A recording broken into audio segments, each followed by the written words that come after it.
বন্ধুরা, আরও একবার SU-57 এর ভেতরে যে জিন ছিল সেটা কিন্তু এখন বোতল থেকে বাইরে বেরিয়ে এসেছে। হ্যাঁ বন্ধুরা, আসলে পুরো ঘটনাটি ঠিক এইরকম টাইপের, যেখানে দুবাইয়ের ভেতরে এয়ার শো হচ্ছিল আর সেখানে গোটা বিশ্বের ডিফেন্স কোম্পানি তাদের ফাইটার জেট নিয়ে হাজির হয়। এখানে আবার রাশিয়ার কোম্পানির রোস্টকও পৌঁছে গিয়েছিল, যারা রাশিয়ার সব থেকে বড় এক্সপোর্টার অস্ত্র কোম্পানি। এই কোম্পানির প্রমুখ মানে সিও এমন একটি স্টেটমেন্টকে দিয়েছে না, যেখানে ভারতের আর ইউএকে নিয়ে এমনভাবে কথা বলেছে উনি সেই স্টেটমেন্টের ভেতরে, আর সেই স্টেটমেন্টের পরে গোটা বিশ্বের অস্ত্র এক্সপোর্টারদের ভেতরে খলবলিকে ধরিয়ে দিয়েছে উনি। আসলে বন্ধুরা, গত কিছুটা লম্বা সময় ধরে ইউএই আর রুশের সরকারের সাথে কথা চলছে রাশিয়ার বানানো অত্যাধুনিক বাহুবলী SU-57 স্টেলথ লড়াকু বিমানের ডিলকে নিয়ে। ইউএই চাই যে রুশ তাদের SU-57 ফাইটার জেটকে বিক্রি করুক, আর রাশিয়া এটাকে নিয়ে সম্পূর্ণ প্রস্তুত। এটাকে নিয়ে লম্বা সময় ধরে কথাবার্তা চলছে, আর এটাকে নিয়ে রোস্টেক কোম্পানির প্রমুখ এমন একটি স্টেটমেন্ট দিয়ে দিয়েছে যে ইউএই আর রোস্টেক কোম্পানির মধ্যে যদি এই ডিলটি হয়ে যায়, তাহলে এই পুরো সম্ভাবনা আছে যে SU-57 বড় কম্পোনেন্ট তারা ইউএইর ভেতরে তৈরি করবে, মানে দুই দেশ মিলে জয়েন্ট ম্যানুফ্যাকচারিং করবে এই ফাইটার জেটের। এর সাথে সাথে পরে উনি এটাও বলেছে যে ভারতও তাদের বাহুবলী SU-57 এর ওপর অনেক ইন্টারেস্টিংকে দেখিয়ে দিয়েছে, কিন্তু ভারতের তরফ থেকে এমন এখন অফিসিয়ালি ভাবে কোনো স্টেটমেন্টই দেওয়া হয়নি বা বলা হয়নি। উনি এটা সম্পূর্ণ নিজের কথা বলেছে। সাথে তিনি এটা পর্যন্ত বলেছে যে ভারত যদি এই ফাইটার প্লেনকে কেনে, তাহলে ভারতের সাথে এই ফাইটার প্লেনের জয়েন্ট ম্যানুফ্যাকচারিং করবে তারা, মানে SU-57 এর ম্যানুফ্যাকচারিং ভারতে করবে রাশিয়া। এর সাথে সাথে অনেক ডিফেন্স সোর্স এটা পর্যন্ত তাদের রিপোর্টে দাবি করেছে যে রুশ ভারতের বর্তমান সময়ে চলা MRCA ডিলে, যেটিতে ভারতের 100টিরও বেশি ফাইটার জেটকে কেনা হবে, সেটিতে তারা তাদের সমস্ত ফাইটার প্লেনকে ভারতের সামনে পেশ করেছে। হোক রাশিয়ার SU-30, হোক SU-35, সব কিছু তাদের এই ডিলের সামনে রেখে দিয়েছিল, কিন্তু ভারত সবগুলোকে রিজেক্ট করে দেয়।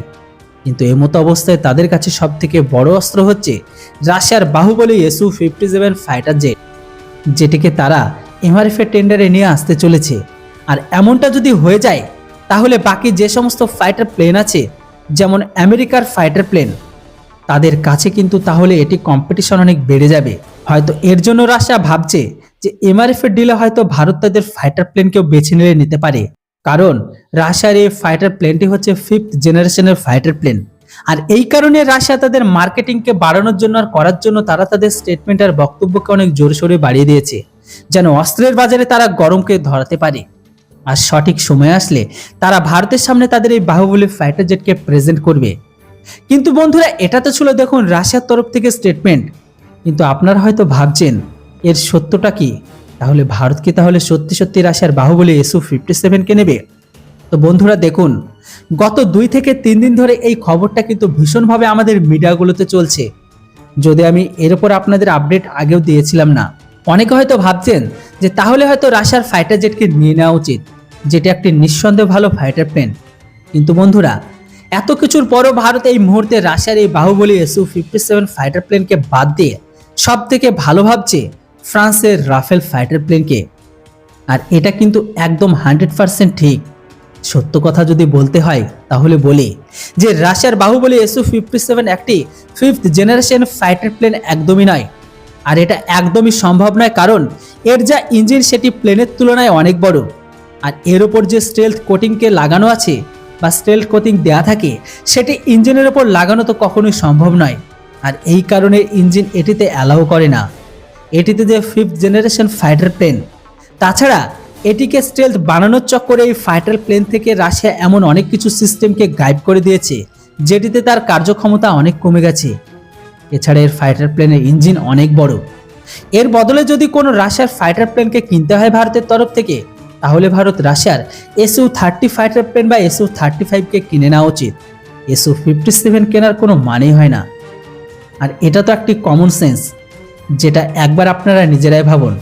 দেখুন, যেখানে গত 2 বছর ধরে ইউক্রেন আর রাশিয়ার মাঝে ভয়াবহ যুদ্ধ চলছে, আমেরিকার পেট্রিয়ট এয়ার ডিফেন্স সিস্টেম ইউক্রেনের ভেতরে ডিপ্লয় আছে, যেটার দ্বারা ইউক্রেন রাশিয়ার হেলিকপ্টার, ফাইটার জেট, ড্রোন সব কিছুকে মেরে নামাচ্ছে। কিন্তু এটাকে আপনারা কখনো খবরে শুনেছেন যে রাশিয়ার তাদের বাহুবলী SU-57 ফাইটার প্লেনের স্টেলথ টেকনোলজিকে ব্যবহার করে ইউক্রেনের ঘরের ভেতরে ঢুকে বোম মেরেছে, বা কোনো এয়ার ডিফেন্স সিস্টেমকে ধ্বংস করেছে, বা কোনো বড় পরিমাণে SU-57 রাশিয়া ইউক্রেনের ভেতরে ব্যবহার করেছে। আর স্টেলথ টেকনোলজির মানে তো এটাই না যে সব কিছুকে ফাঁকি দিয়ে শত্রুর ঘরের ভেতরে আক্রমণ করা। তাহলে আপনাদের মনে কি কখনো প্রশ্ন জাগে না যে রাশিয়া কেন এমনটা করছে না? F-35 তো ব্যবহার করেছে, রাশিয়া কেন তাদের ফাইটার প্লেন নিয়ে এমনটা করছে না? তো বন্ধুরা দেখুন, কারণ একটাই, এটা আদৌ কিন্তু স্টেলথ ফাইটার প্লেন নয়, বরং রাশিয়ার ভয় এটাই আছে, যদি আমাদের ইউক্রেন ক্লাব এটিকে ব্যবহার করি আর ইউক্রেন যদি এটিকে একবার মেরে ধ্বংস করে, তাহলে গোটা বিশ্বে এদের মানসম্মান তো থাকবেই না, আর SU-57 কেউ কিনবেও না। এর সাথে সাথে SU-57 কেউ কিনবে না, এটার একবারে মার্কেট সম্পূর্ণ ধ্বংস হয়ে যাবে। তাহলে এবার আপনাদের মনে একটাই প্রশ্ন আসতে পারে যে ফাইটার প্লেন যদি স্টেলথ নাই হয়, তাহলে ইউএই কেন কেনার কথা বলছে, আর কেনই বা তারা এটাকে নিয়ে ডিসকাস করছে? তো বন্ধুরা আপনাদের বলে দিই, ইউএই এটিকে কিনবে না, এটার ব্যবহার করছে আমেরিকার খেলাফ।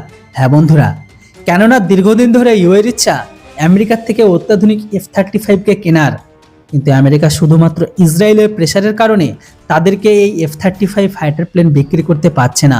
তাই এমতো অবস্থায় ইউএই আমেরিকার প্রেসারে ফেলে আনার জন্য তারা এমনটা করছে। আপনি আমাদের F-35 দিন, না হলে আমরা রাশিয়া থেকে SU-57 কিনে নেব।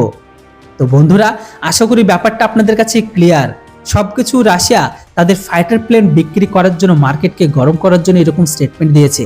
তো বন্ধুরা এবার আপনারাই বলুন, সবকিছু শুনে কি আপনাদের এখনো মনে হচ্ছে যে রাশিয়ার থেকে বাহুবলী SU-57 কেনা, বা এইদিকে রাশিয়ার 57 বাদ দিয়ে ভারত যে সিদ্ধান্ত নিয়েছে রাফেলকে কেনা, এটাতে আপনারা কতটা সহমত অবশ্যই কমেন্ট বক্সে লিখে জানান।